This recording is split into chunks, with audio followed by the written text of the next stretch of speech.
Jumpa kembali di MT Journey Inspiration of Life. Pagi ini saya mau coba sharingkan teman-teman dengan temanya seremonial liturgi yang terlalu dominan berpotensi gagalkan hidup bersama Tuhan.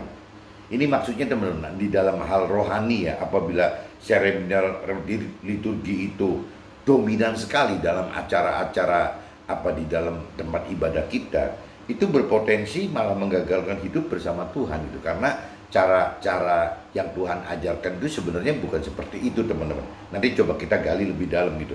Nah, ini saya dapat dari kitab Roma teman-teman. Waktu itu sharing dengan Pak Lukas Mulyanto yang sudah meninggal beberapa bulan lalu karena COVID gitu.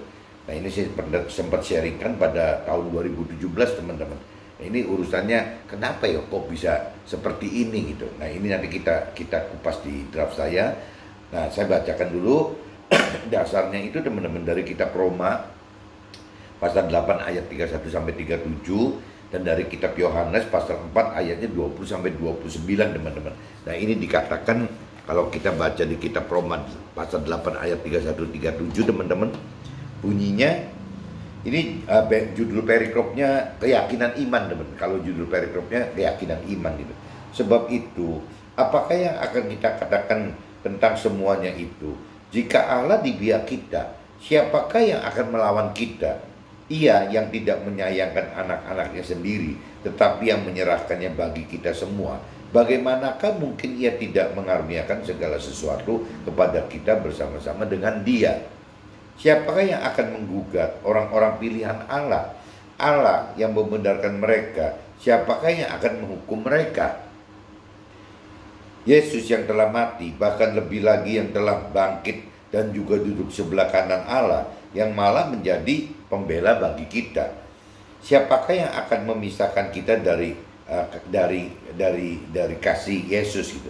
Penindasan atau kesesakan atau penganiayaan atau kelaparan atau ketelanjangan atau bahaya atau pedang. Nah, ini khususnya di ayat 235 teman-teman. Saya coba jelaskan secara universal itu, bahwa kalau saya katakan Yesus itu adalah firman Tuhan, di sini nyata teman-teman bahwa siapakah yang akan memisahkan kita dari firman Tuhan?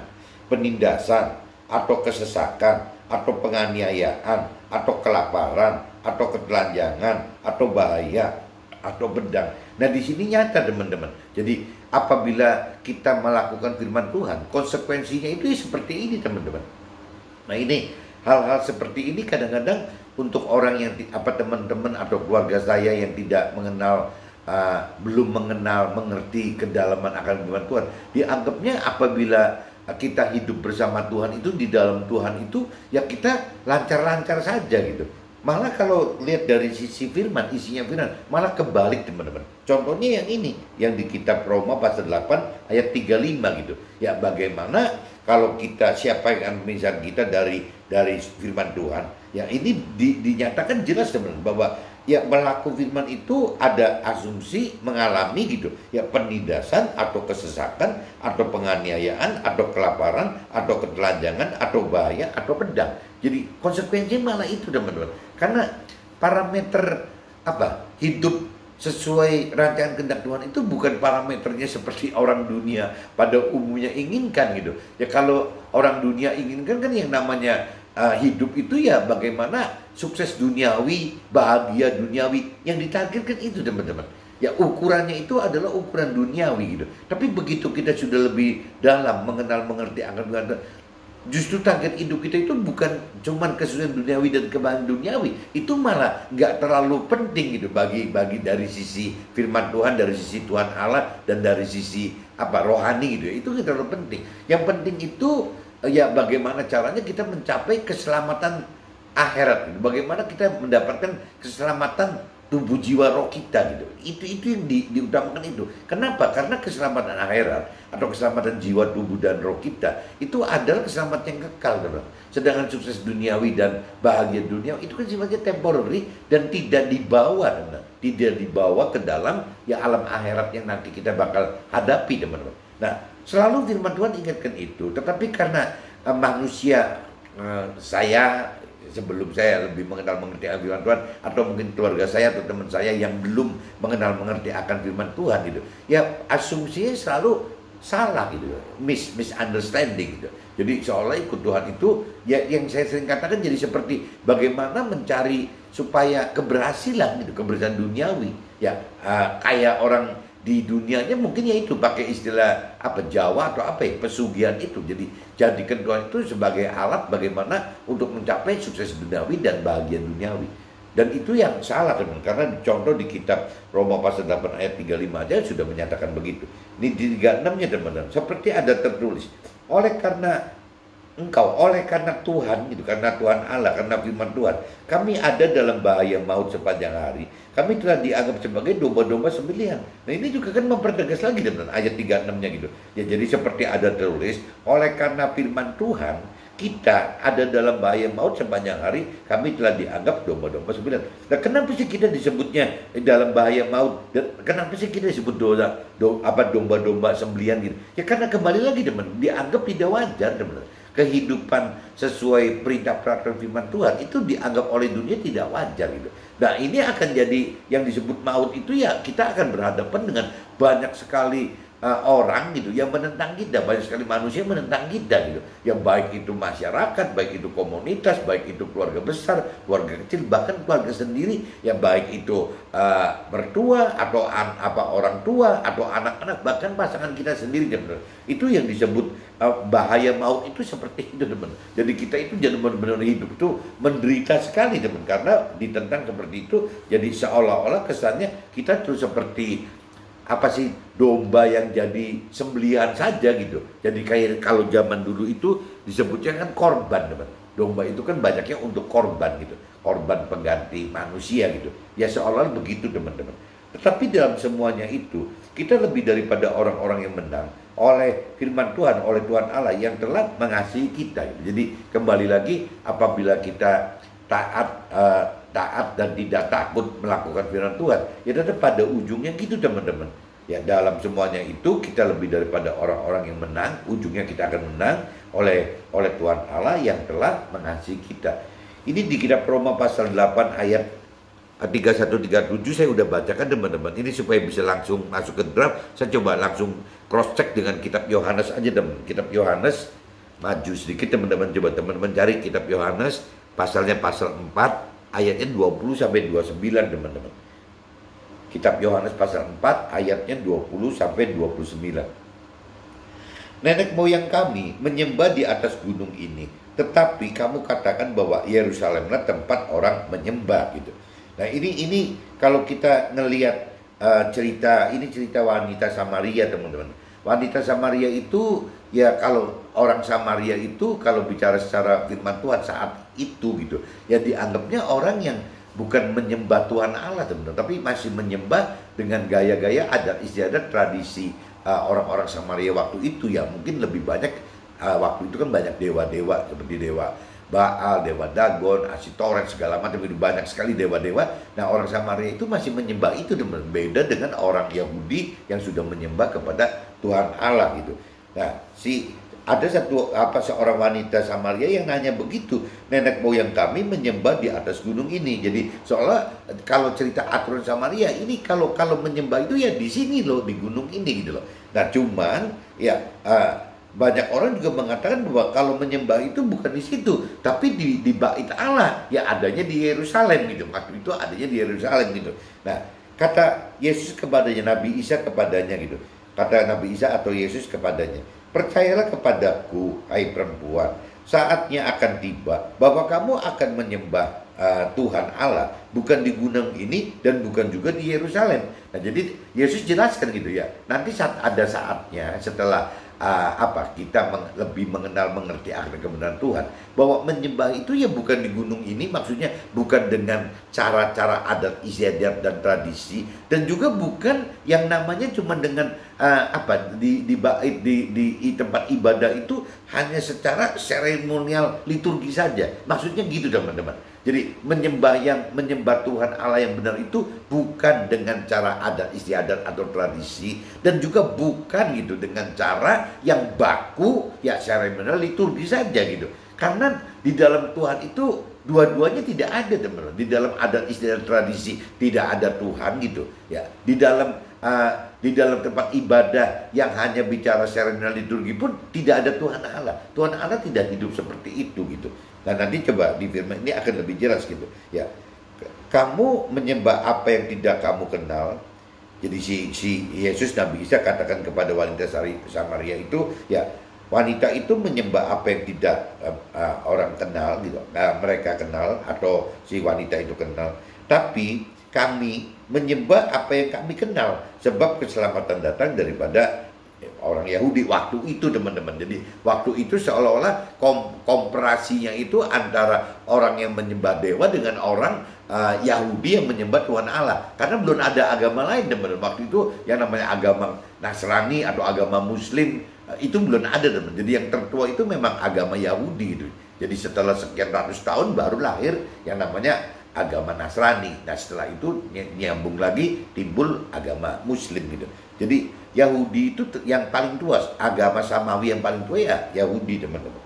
Tetapi saatnya akan datang, sudah tiba sekarang, bahwa penyembah-penyembah benar akan menyembah Tuhan Allah dalam roh dan kebenaran. Sebab Tuhan Allah menghendaki penyembahan-penyembahan demikian. Nah ini Nabi Isa atau Yesus katakan bahwa nanti penyembahan yang benar itu bukan penyembahan cara-cara adat istiadat tradisi, bukan juga dengan cara cuman seremonial liturgi yang kaku itu di dalam tempat ibadah, ya tapi menyembah Allah yang Tuhan Allah yang benar itu adalah bagaimana menyembah dalam yaitu yang dalam roh dan kebenaran gitu. Nah di sini diartikan roh dan kebenaran, ada roh itu adalah Tuhan Allahnya gitu, pribadi Tuhan Allah gitu. Yang namanya kebenaran itu adalah ya firman Tuhannya, teman-teman. Jadi kuncinya menyembah Tuhan Allah yang benar itu ada dua, teman-teman. Bagaimana menghidupkan Tuhan Allah di dalam kita, bagaimana menghidupkan firman Tuhan di dalam kita. Nah ini nanti saya coba jelasin di belakang ini gitu. Allah itu roh, dan barang siapa menyembah dia harus menyembahnya dalam roh dan kebenaran. Jawab perempuan itu kepada Nabi Isa atau Yesus tersebut, aku tahu bahwa Mesias akan datang, yang disebut juga Yesus. Apabila ia datang, ia akan memberitakan segala sesuatu kepada kami. Nah ini kalau saya balik lagi universal lagi, teman-teman. Jawab perempuan itu kepada si Nabi Isa atau Yesus, dia tahu gitu, si wanita itu tahu bahwa akan datang disebut juga firman Tuhan itu apabila ia datang gitu. Jadi firman Tuhan itu akan memberitakan segala sesuatu kepada mereka semua, mereka kepada orang Samaria ini gitu. Nah kata Yesus kepadanya, ya firman Tuhanlah yang sedang berkata-kata dengan dia. Jadi karena waktu itu Tuhan Nabi Isa atau Yesus itu kalau dari sisi Nasrani adalah representatif dari firman Tuhan gitu. Ya firman yang dari Tuhan itu gitu. Nah ini jadi si Yesus Nabi Isa katakan kepada wanita Samaria bahwa ya firman Tuhan iya representasinya nih, ya, dia yang menyampaikan ini gitu. Pada waktu itu datanglah murid-muridnya dan mereka heran bahwa ia sedang bercakap-cakap dengan seorang perempuan, tetapi tidak seorang pun yang berkata, apa yang Nabi Isa atau Yesus kendaki gitu, atau apa yang Nabi Isa atau Yesus percakapan dengan si perempuan Samaria tadi gitu. Maka perempuan itu meninggalkan tempayannya di situ, lalu pergi ke kota dan berkata pada orang-orang yang di situ, mari lihat, di sana ada seorang yang mengatakan kepadaku segala sesuatu yang telah aku berbuat. Mungkin kan dia itu ya utusan Tuhan Allah gitu. Jadi maksudnya gitu, teman-teman. Jadi kembali lagi ya si wanita Samaria ini, teman-teman, kalau di ayat 28 dan 29 ya wanita Samaria itu malah jadi bersaksi, teman-teman. Bersaksi kepada orang-orang Samaria bahwa ya ada orang si Nabi Isa atau Yesus itu yang bisa mengetahui semua loh apa yang pernah diperbuat oleh si wanita Samaria ini, karena Nabi Isa Yesus ini menebak gitu, memperkatakan bahwa membaca bahwa nasib hidupnya si wanita Samaria itu yang aku tidak bersuami itu ternyata sudah 5 kali atau berapa kali gitu, teman-teman. Dikatakan seperti itu gitu. Tuh, di sini coba kalau kita balik ke situ lagi gitu. Ya, kata perempuan itu kepadanya, Tuhan berikanlah aku air itu supaya aku tidak haus dan tidak usah datang lagi ke sini untuk menimba air. Kata Yesus kepadanya, pergilah panggillah suamimu datang ke sini. Kata perempuan itu, aku tidak mempunyai suami. Tapi kata Yesus kepadanya, tepat katamu bahwa engkau tidak mempunyai suami, sebab engkau sudah mempunyai 5 suami, dan yang ada sekarang padamu bukanlah suamimu. Dalam hal ini engkau berkata benar. Jadi Yesus sudah tahu bahwa yang namanya wanita Samaria itu sudah pernah bersuami lima orang gitu, ditambah malah sekarang yang satu lagi teman-teman. Nah itu wanita Samaria itu jadi dari sejak Nabi Isa atau Yesus katakan itu, jadi dia percaya bahwa ini pasti utusan dari Tuhan Allah gitu. Nah ini yang diberitakan, disaksikan ke teman-teman orang Samaria bahwa ada orang yang bisa tahu loh apa yang dia perbuat gitu. Nah ini jadi akhirnya banyak sekali gara-gara kesaksian wanita Samaria ini, banyak sekali orang-orang Samaria yang mencari Yesus Nabi Isa itu untuk belajar tentang kebenaran teman-teman. Intinya gitu teman-teman. Jadi kita juga diharapkan oleh Tuhan menjadi saksi-saksinya Tuhan gitu bagi kita untuk cerita tentang kebenaran firman Tuhan kepada sesama-sama kita gitu. Ini saya sudah bacakan di kitab ini teman-teman. Nah, saya coba masuk lagi teman-teman ke kitab berarti masuk ke draft aja ya. Ini udah selesai nih. Kitab Roma pasal 8 ayat 3 kitab Yohanes pasal 4 ayat 29 juga sudah dibacakan. Nah, saya langsung masuk ke draft aja teman-teman. Dalam draft saya teman-teman, ini sharing waktu itu dengan Pak Lukas Mulyanto teman-teman. Yang dari orang Semarang itu mentor rohani, salah satu mentor rohani saya dari Semarang itu ya, tanggal 16 bulan 7 2017 teman-teman, berarti sudah 4 tahun yang lalu gitu ya. Hidup kita dikalahkan oleh diri sendiri karena kurang kenal pribadi Tuhan Allah gitu dan firman Tuhan. Dari dasar firman di kitab Roma pasal 8 ayat 31 ini gitu. Sebab itu apakah yang akan kita katakan tentang semuanya itu? Juga jika Allah di pihak kita, siapakah yang akan melawan kita gitu. Nah ini kembali lagi keyakinan iman dan melakukan firman. Intinya kan itu teman-teman. Yang bagaimana kita harus mempunyai keyakinan iman dan melakukan firman gitu. Jadi waktu itu dibahasnya gitu, hidup kita dikalahkan oleh diri sendiri karena kurang kenal pribadi Tuhan Allah dan firman Tuhan. Jadi kadang-kadang waktu kita kurang mengenal gitu, kurang mengerti gitu, atau baik yang namanya pribadi Tuhan Allah dan juga firman Tuhan Allah. Akhirnya kadang-kadang kita mereka-reka sendiri teman-teman. Jangan-jangan Tuhan begini, jangan-jangan Tuhan begitu. Nah akhirnya waktu kita mereka-reka ini karena tidak mengenal gitu, kurang mengenal Tuhan Allah dan firman Tuhan Allah, akhirnya kita malah jadi down sendiri teman-teman, kalah sendiri gitu. Karena dasar perintah peraturan Tuhannya kita nggak kuasain gitu. Ya, jadi akhirnya kita tidak mengenal perintah peraturan Tuhan, kita juga tidak mengenal janji-janji Tuhan. Akhirnya kita down sendiri teman-teman. Maksudnya gitu. Jadi waktu itu dibahas kenapa ya orang kok bisa down gitu ya, karena balik lagi kurang mengenal pribadi Tuhan Allah dan juga kurang mengenal ya akan firman Tuhan, sehingga orang itu secara tidak langsung dipengaruhi oleh jiwanya sendiri, oleh pikiran perasaan kehendak sendiri. Nah pola-pola orang seperti ini teman adalah pola-pola orang yang berkeyakinan gitu, orang yang sudah di dalam Tuhan, yang sudah merasa dalam Tuhan, sudah percaya Tuhan, sudah hidup di dalam Tuhan gitu ya. Bahkan secara agama juga sudah secara simbolis, formalitas sudah memang terima Tuhan Allah dan terima firman Tuhan Allah. Tapi dalam kenyataan prakteknya teman-teman, benar-benar ya tidak percaya Tuhan Allah dengan pikiran perasaan kehendaknya Tuhan Allah gitu, dari jiwanya Tuhan Allah. Jadi mereka merasa mengenal pribadi Tuhan Allah dari sisi pikiran perasaan kehendaknya sendiri, jiwanya sendiri gitu. Begitupun soal pengenalan akan firman Tuhan teman-teman. Ya mereka menganggap sudah mengenal firman Tuhan, padahal bukan mengenal, dia mungkin tahu karena pernah mendengar mungkin orang cerita, orang apa gitu ya, akhirnya ya cuma tahu gitu. Nah bukan mengenal, beda teman-teman. Kalau tahu dengan mengenal kan beda. Kalau mengenal itu memang dia membaca langsung gitu dari firman Tuhan gitu. Nah padahal sejak dia formalitas menerima Tuhan, percaya Tuhan secara simbolis, memang dia sudah menerima kitab suci kok ya, bahwa dasar hidup dia yang tadinya belum nerima itu dasarnya adalah parameternya adat istiadat tradisi. Nah sekarang setelah menerima Tuhan, dasarnya adalah ya bagaimana ya dia hidup ya harus lebih mengenal, lebih mengerti dan melakukan firman Tuhan. Karena memang dalam formalitas terima Tuhan, percaya Tuhan dan terima Tuhan itu memang ya diresmikan bahwa hidup itu ya harus di dalam Tuhan Allah gitu, di dalam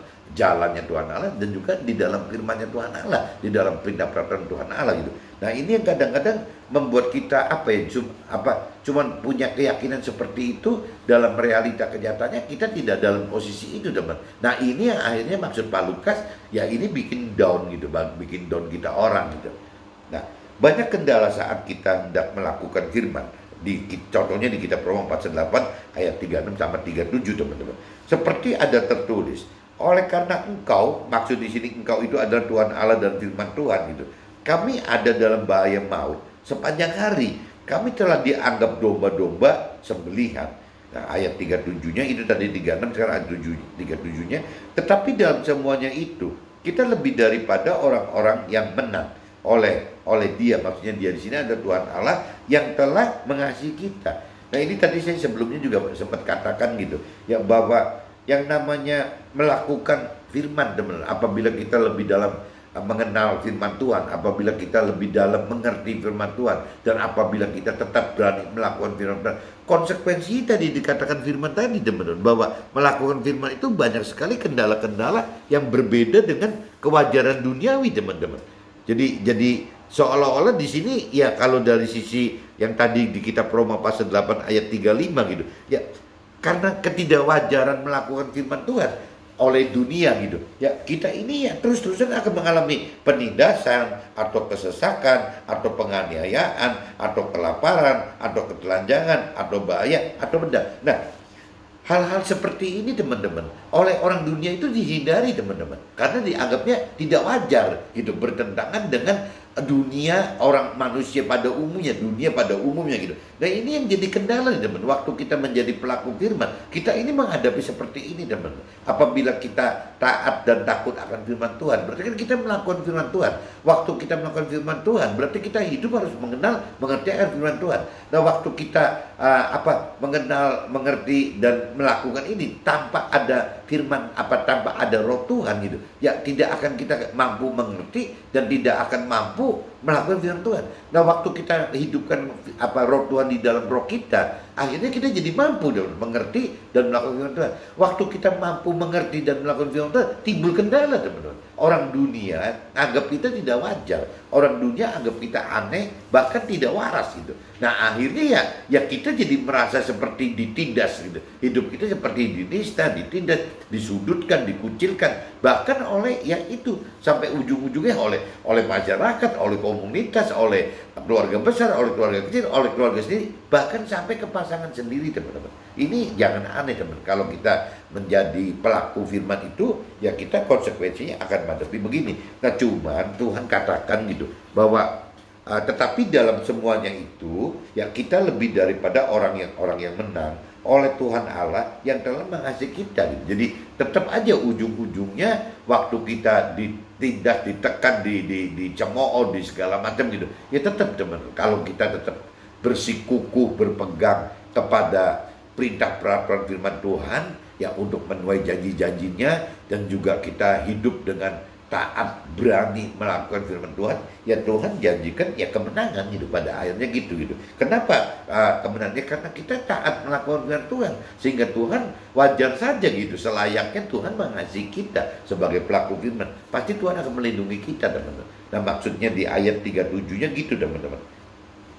Oleh sulitnya melakukan firman, maka manusia membuat pengecualian alternatif usaha gitu, agar manusia tetap mau mencari Tuhan, maka dibuat seremonial liturgi. Nah, ini kembali lagi, teman, karena pada umumnya orang yang diundang oleh Tuhan Allah untuk mengenal, mengerti firman Tuhan Allah, untuk berani melakukan firman Tuhan Allah itu banyak, teman, yang diundangnya banyak gitu.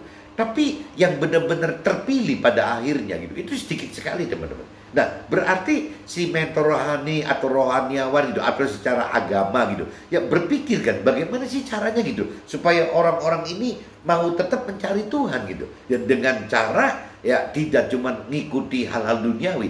Nah, supaya bisa mirip-mirip, supaya orang tertarik ikut Tuhan, kepaksa dibuat acara-acara oleh si rohaniawan, oleh si agama, oleh si mentor rohani, hal-hal yang lebih mirip-mirip duniawi, teman. Maksudnya supaya orang-orang duniawi jadi mau mengikuti apa yang diperintahkan oleh Tuhan ini gitu. Jadi si manusianya berjuang teman-teman. Manusia itu berjuang bagaimana membuat satu alternatif substitusi gitu. Ya supaya orang dunia mau tetap mencari Tuhan Allah gitu. Nah ini maksudnya gitu teman-teman. Jadi maksudnya oleh sulitnya melakukan firman, maka manusia membuat pengecualian alternatif usaha. Maksudnya usaha dalam hal mencari Tuhan teman-teman. Jadi karena saking banyaknya majority orang keyakinan itu yang sudah mengaku percaya Tuhan secara pribadi, mengaku mengenal firman Tuhan secara jiwanya sendiri itu gitu. Ya, bagaimana si agama atau misalnya rohaniawan atau si mentor rohani gitu ya berjuang untuk membuat satu activity di dalam agama gitu ya, yaitu activity seremonial liturgi itu gitu ya, bagaimana supaya orang dunia itu supaya lebih mau lah daripada tidak mau sama sekali gitu, lebih mau untuk bicara mengikuti ya cara-cara yang anggapnya gitu, cara-cara yang Tuhan inginkan.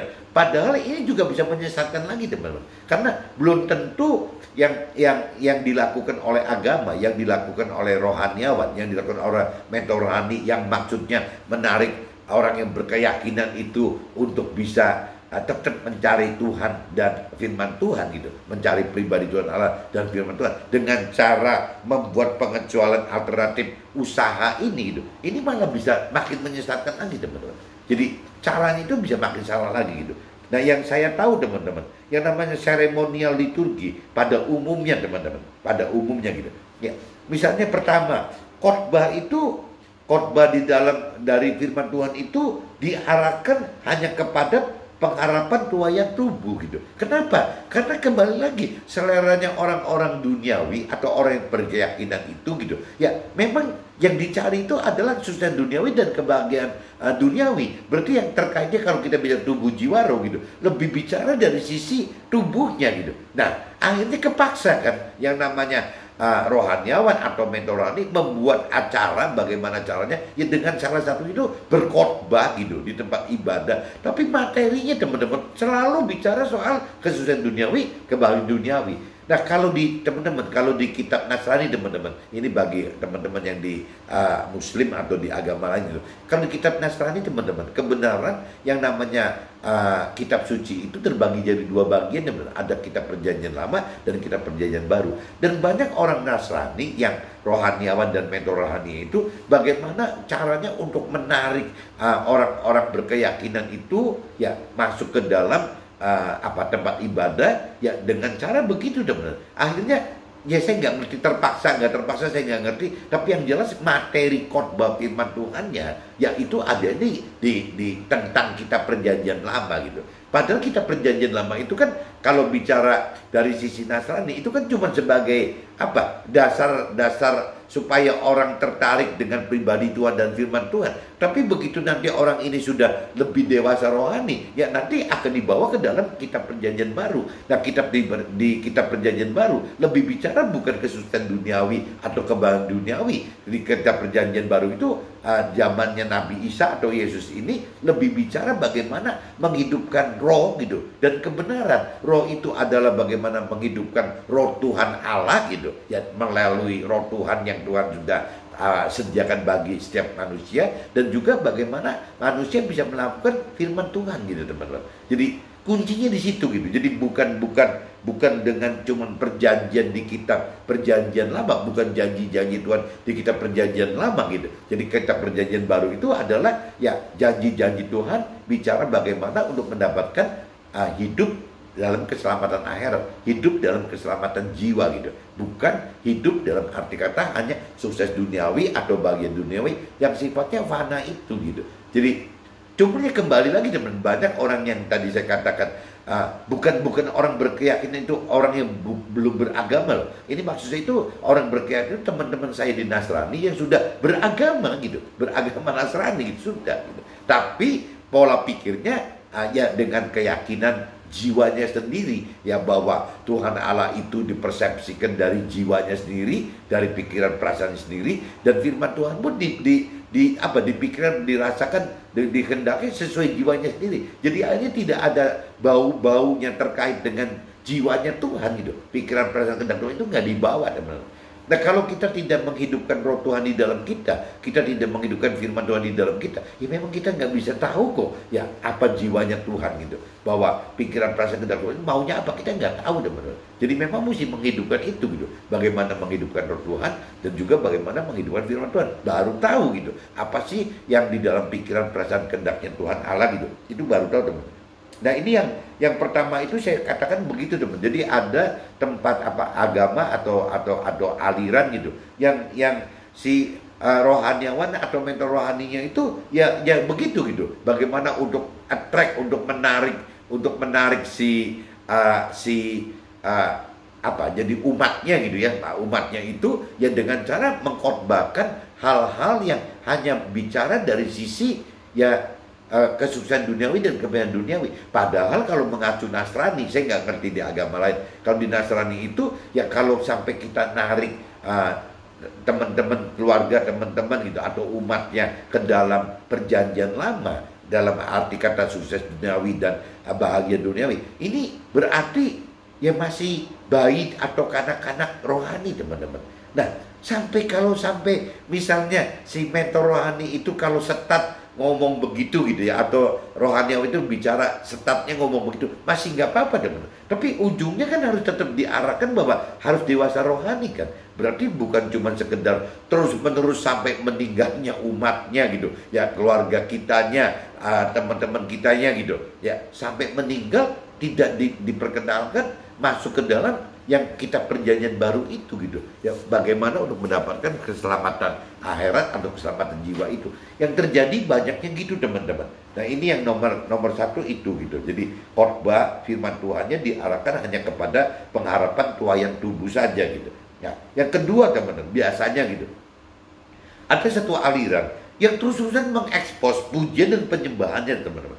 Pujian dan penyembahan itu difokuskan, dibuat benar-benar megah sekali, dan meriah sekali, agar tujuannya balik lagi jadi kayak menghibur lewat nyanyian-nyanyian. Karena kalau di Nasrani teman, pujian penyembah itu kebenaran worship itu adalah praise and worship itu, pujian penyembahan itu bentuknya itu nyanyian teman. Jadi bagi Nasrani itu, nanti teman-teman yang non Nasrani asal tahu, bagi Nasrani itu pujian nyanyian itu bisa berarti dua teman. Bagaimana istilah nyanyi dalam arti kita nyanyi menghibur jiwa kita, tapi bisa juga teman-teman menjadi nyanyian itu menjadi pujian dan penyembahan. Kalau pujian penyembahan itu adalah bagaimana bukan cuma memuji Tuhan aja, menyenangkan Tuhan aja, tapi juga menyembah gitu, menyembah Tuhan gitu. Jadi orang Nasrani itu antara nyanyi itu bisa dua alternatif teman. Nyanyi itu bisa lari untuk jiwa kita sendiri, tapi nyanyi itu bisa lari ke roh gitu. Kalau kita pecahkan tubuh jiwa roh gitu. Jadi bisa lari ke jiwa dan tubuh, bisa juga ke roh untuk jiwa dan tubuh gitu. Nah, ini tinggal kita nyanyi ini mau dilarikan kemana. Nah, banyak teman-teman aliran yang akhirnya karena nyanyi itu secara jiwa saja bisa menghibur gitu, bisa menghibur jiwa. Ya akhirnya pujian penyembahan yang berbentuk nyanyi itu diekspos teman-teman, menjadi megah sekali, meriah sekali. Ya coba bayangin sampai yang namanya pujian penyembahan di tempat ibadah itu sampai pakai lampu-lampu disco gitu, pakai suara-suara yang menggelegar speakernya gitu. Ya karena apa? Kembali lagi gitu. Cara-cara demikian ternyata mengattract gitu, menarik yang beberapa orang gitu yang memang jiwanya merasa tidak tenang, dengan masuk ke dalam aktiviti aliran itu jadi tenang teman-teman. Tapi kembali lagi, yang dia dapatkan itu berarti area jiwa saja, nggak masuk ke dalam roh lagi. Jadi kalau bicara tadi alternatif satu, khotbah yang dari firman Tuhan yang dipilih gitu, yang banyaknya di kitab-kitab perjanjian lama gitu, bicara sukses duniawi, bahagia duniawi, ya itu juga tidak ketemu Tuhan teman, pada ujungnya gitu, karena tidak bisa dibahas rohani. Sebaliknya sama, yang kedua dengan pujian penyembahan yang diarahkan hanya ke jiwa, sama aja teman, tidak bisa masuk ke dalam roh gitu. Jadi dua-duanya itu gagal teman. Nah, yang saya tahu ada yang ketiga teman-teman, aliran lagi, beda lagi gitu. Ada satu aliran yang lebih fokus ke soal ritual teman-teman. Bagaimana ritual itu seperti, jangan-jangan seperti orang yoga gitu. Ya, kalau yoga itu kan bukan rohani. Yoga itu kan ceritanya jiwa dan tubuh gitu. Nah, ini sama gitu, mirip-mirip dengan seperti yoga. Ada cerita berpuasa, ada cerita kayak orang berdiam diri gitu ya, kayak orang semedi gitu. Seperti itu teman-teman. Nah, ini Saya lihat itu ritual kan, ritual untuk menenangkan agar manusia dapat beristirahat serta penyegaran bagi tubuh dan jiwanya saja gitu. Ya yoga kan begitu teman. Tidak ada bicara yoga itu terkait dengan rohani gitu. Yang namanya olahraga yoga itu ya bicara bagaimana jiwanya dibuat tenang, bagaimana tubuhnya dibuat fresh gitu. Ya itu. Ya ada juga yang tadi saya katakan agama atau aliran atau apa misalnya mentor rohani atau rohaniawan atau mentor rohani yang mengarahkan umatnya gitu, mengarahkan kita ya ke arah situ deh. Bagaimana untuk mendapatkan ketenangan jiwa gitu. Waktu kita mendapat tenang jiwa dari tubuh kita jadi segar gitu. Lah, tapi kembali lah kapan kita mendapatkan rohnya gitu. Kita tidak mendapat roh. Jadi dari 3 yang saya umpamakan ini, khotbah yang dari firman Tuhan yang hanya bicara dari sisi sukses duniawi saja, bahagia duniawi aja, ini kan tidak ketemu Tuhan Allah dan ketemu firman Tuhan. Yang kedua, pujian penyembahan yang megah dan meriah. Ini juga sama dan hanya menghibur jiwa, tapi tidak bisa berujung kepada Tuhan Allah, pribadi Tuhan Allah dan firman Tuhan Allah. Begitupun juga soal ritual teman. Ya mungkin bisa didapat gitu. Seperti jangankan istilahnya ini bawa-bawa agama. Yang tidak bawa agama aja, yang hanya bicara dari sisi yoga gitu, aliran yoga yang dari kalau nggak salah dari India itu aja bisa menenangkan jiwa kok teman. Bisa menyegarkan tubuh katanya gitu. Nah ini tapi kembali lagi tidak bisa masuk ke dalam, tidak bisa menjangkau sampai masuk mendapatkan Tuhan Allah dan juga firman Tuhannya gitu. Jadi 3 ini yang dilakukan oleh manusia seperti itu teman-teman. Nah yang saya khawatir apabila ada aliran atau agama atau aliran Nasrani yang seperti ini, saya nggak ngerti balik lagi di agama di luar Nasrani apa ada hal seperti ini, enggak gitu. Tapi kalau bicara dari sisi Nasrani ada hal seperti ini teman-teman. Dan 3 hal ini satu contoh gitu. Yang saya khawatir juga ini jadi tidak bisa ketemu Tuhan Allah teman-teman. Ya tidak bisa menemukan Tuhan Allah dan firman Tuhannya gitu.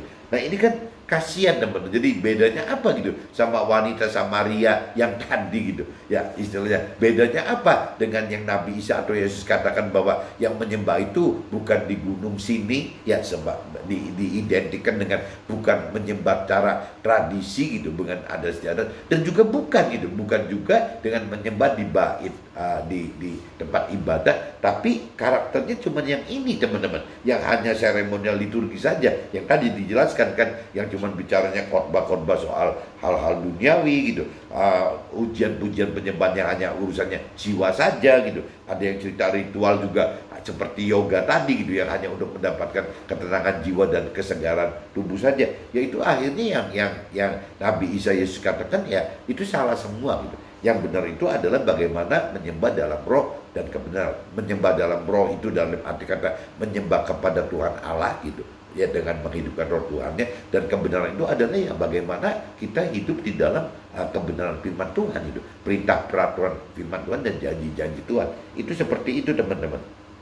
Jadi saya umpamakan 3, mungkin bisa lebih dari 3, tapi saya umpamakan 3 yang mudah-mudahan dengan 3 ini teman-teman bisa ngebayangin posisi teman itu ada di mana. Itu bisa menilai sendiri yang benar itu harus bagaimana gitu teman-teman. Nah ini kalau saya balikin lagi ke seremonial teman-teman. Seremonial liturgi tidak sesuai dengan firman di Roma pasal 4 tadi teman-teman. Ya bahwa Allah itu roh dan barang siapa menyembah dia, maksudnya Tuhan Allah gitu. Ya harus menyembahnya dalam roh dan kebenaran. Nah ini di dalam firman di kitab Roma pasal 4 itu tekankan itu teman. Bagaimana ditekankan bahwa ya harus menyembah itu gitu. Jadi tidak bisa tidak menyembah roh itu teman-teman. Jadi apa ya kembali lagi di sini kan kalau kita simak ayat kitab Roma pasal 31-37 teman-teman. Ditekankan kan seperti itu, bagaimana kita harus menyembah itu dalam roh dan kebenaran yang Tuhan ajarkan gitu. Jadi nggak bisa cuman asal-asal melakukan yang tadi bicara ceremonial liturgi tadi yang 3 macam tadi gitu, cuman hanya dari khotbah firman yang bicaranya lebih ke arah tubuh ya, dari sisi pujian penyembahan yang hanya secara jiwa, atau jangan sampai ritual-ritual yang hanya untuk jiwa dan tubuh gitu ya, akhirnya nggak ada yang kena teman-teman. Jadi kembali lagi seremonial liturgi tidak sesuai dengan firman di kitab Roma pasal 4 yang ayatnya isinya Allah itu roh dan barang siapa yang menyembah dia, Tuhan Allah maksudnya, harus menyembahnya dalam roh dan kebenaran. Nah, dalam roh dan kebenaran, roh adalah pribadi Tuhan gitu. Roh itu adalah pribadi Tuhan berupa roh Tuhan dalam diri kita gitu. Jadi roh maksudnya roh Tuhan Allah itu adalah ya roh Tuhan yang sudah Tuhan taruh di dalam kita, teman-teman. Sudah ada di dalam kita gitu. Nah, ini yang teman-teman mesti hidupkan. Roh Tuhan di dalam kita itu harus dihidupkan, teman-teman. Dan kebenaran adalah firman Tuhan dalam kitab suci kita. Nah, kebenaran adalah kebenaran. Kalau bicara roh dan kebenaran, roh itu adalah rohnya Tuhan Allah. Roh Tuhan Allah itu sudah berupa roh Tuhan yang ditaruh di dalam kita, setiap manusia itu gitu. Dan kedua itu kebenaran. Kebenaran adalah ya firman Tuhan di dalam kitab suci kita. Ya, kebenaran itu adalah firman Tuhan di dalam kitab suci kita yang harus dikenal dan dimengerti serta dilakukan, teman-teman. Jadi kalau kembali lagi yang firman Tuhan katakan itu, ya kembali lagi apa yang di-sharingkan dengan Pak Lukas Mulyanto waktu awal tahun 2017, yaitu kembali lagi, teman-teman, karena kita ini meskipun kita sudah secara formality menerima Tuhan, teman-teman, tapi dalam realita kenyataannya yang tadi Pak Lukas sharingkan itu, ya kita sebenarnya kurang mengenal, teman-teman. Kurang mengenal ya akan pribadi Tuhan Allah gitu, dan kurang mengenal akan firman Tuhan gitu. Padahal kita sudah secara simbolis agama gitu, ya sudah nerima Tuhan gitu. Kalau di Nasrani sebutnya sudah dibaptis. Tapi tingkah laku kalau tidak kita mau gitu mengenal Tuhan lebih dalam, ya tingkah laku kita tidak beda dengan ya orang yang berkeyakinan. Orang berkeyakinannya mirip-mirip teori-teori orang duniawi, teman-teman. Ya orang dunia gitu, jadi seperti itu. Nah, akhirnya akhirnya kita cuman secara pikiran perasaan kita bahwa kita ini sudah hidup dengan benar gitu, maksudnya hidup bersama Tuhan Allah dan hidup di dalam firman Tuhan. Tapi dalam realitanya kita tidak, teman-teman. Ya, tidak hidup dengan bersama dengan Tuhan Allah gitu, dan juga tidak hidup di jalan firman Tuhan gitu. Kenapa? Karena kita kurang mengenal gitu. Nah, ini yang mesti disadarkan, yaitu jangankan kita yang orang awam gitu kan, yang namanya yang tadi dikatakan agamanya, alirannya atau rohaniawannya atau mentor rohaninya itu juga sedang berjuang, teman-teman. Bagaimana caranya orang-orang yang berkeyakinan itu untuk lebih mau bertuhan gitu, mau lebih menghidupkan unsur Tuhan gitu. Tapi ya caranya bisa salah juga, teman-teman. Ya dibawa yang namanya umatnya gitu, dibawa ke dalam, yaitu contohnya khotbah-khotbah yang lebih berbau urusan kesuksesan duniawi, kebahagiaan duniawi gitu. Ya cuman bicara khotbah yang mengarah kepada tubuh itu. Nah, itu kan kalau kita diarahkan seperti itu, teman-teman. Kita orang awam gitu diarahkan oleh si agamanya, alirannya atau rohaniawannya atau mentor rohaninya ke arah situ. Akhirnya kita tidak mendapatkan apa yang Tuhan rancang dan kehendaki, teman-teman. Itu juga begitu gitu. Yang Tuhan rancang dan kehendaki dalam hal masalah penyembahan Tuhan aja udah salah, teman-teman. Bagaimana kita Tuhan inginkan, bagaimana kita menyembah dalam roh dan kebenaran, ini aja sudah salah gitu. Ya udah bicaranya melalui khotbah, ya bagaimana menyembah Tuhan itu dengan mengharapkan kesuksesan duniawi, kebahagiaan duniawi untuk tubuhnya. Ini nomor satu aja udah salah. Kedua, ada yang mengarahkan lagi dalam bentuk yang tadi saya katakan pujian penyembahan. Nggak ada bedanya orang lagi pergi ke dugem gitu, dunia gemerlap gitu, waktu malam. Nggak ada bedanya. Kenapa orang pergi ke dugem? Karena akan mendapatkan satu kepuasan jiwa. Tapi begitu pulang dari dunia gemerlap tadi ke dunia yang dunia malam yang ngawur ini gitu, ya akhirnya juga tetap down lagi, teman-teman gitu. Ya jiwanya hancur lagi gitu. Ya itu kan berarti karena memang semu, teman-teman. Nah, yang ketiganya yang tadi saya katakan, ya sampai ada agama atau aliran atau rohaniawan atau mentor rohani yang sampai membuat acara bagaimana seperti yoga gitu. Ya bagaimana mendapatkan ketenangan jiwa dan kesegaran tubuh itu dengan ritual-ritual seperti itu, teman-teman. Jadi bagaimana lebih ditekankan istilahnya seperti membaca berulang-ulang kali gitu firman Tuhan yang dikatakan firman Tuhan, padahal kan mungkin di firmannya nggak ada teman-teman. Atau kalaupun di firmannya ada, Tuhan nggak menghendaki diulang-ulang berulang kali kok jadi seperti mantra gitu. Nah kalau sampai agamanya, alirannya, rohaniawannya, mentornya mengarahkan seperti itu, ya lama-lama kan tidak beda dengan mantra teman-teman. Apa yang firman Tuhan tulis itu jadi mantra, dimantrakan gitu. Padahal kan Tuhan nggak suka bahwa yang ditulis oleh Tuhan dimantrakan, nggak suka gitu. Karena orang jadi akhirnya apa ya, kalau orang sini orang Jawa ngomong kayak lecek gitu, jadi otomatis begitu, tapi nggak ada pengertian yang dalam dari pikiran, perasaan, kehendak itu nggak ada gitu, cuma jadi kayak otomatis aja, kayak orang hafal gitu. Dan Tuhan kan nggak mau seperti itu teman-teman. Nah juga urusan misalnya puasa gitu ya, akhirnya puasa itu jadinya bukan puasa nggak boleh aja gitu ya, bukan yang namanya ritual itu nggak boleh ya, boleh aja, tapi kalau terus dijadikan materi utama gitu, ritualnya dijadikan materi utama, jadi akhirnya jadi mantra, puasanya itu dijadikan materi utama, jadi akhirnya puasa itu bermaknanya ya bukan berpuasa untuk Tuhan gitu ya, itu istilahnya jadi kayak minta kompensasi kan dengan puasa, berarti kita mendapatkan imbalan apa gitu. Soalnya begitu, bukan untuk pujian penyembahan untuk Tuhan. Nah, begitupun juga misalnya dengan misalnya berdiam diri gitu, kontemplasi gitu. Nah, tapi pikirannya kemana gitu? Ya itu kembali lagi, jadi teman-teman coba menyadarkan kalau bicara ritual itu, coba diperbandingkan yang disebut ritual oleh aliran atau rohaniawan atau mentor rohani kita dengan yoga itu beda enggak teman? Kalau misalnya hasilnya sama, ya itu berarti tidak akan ketemu Tuhan gitu.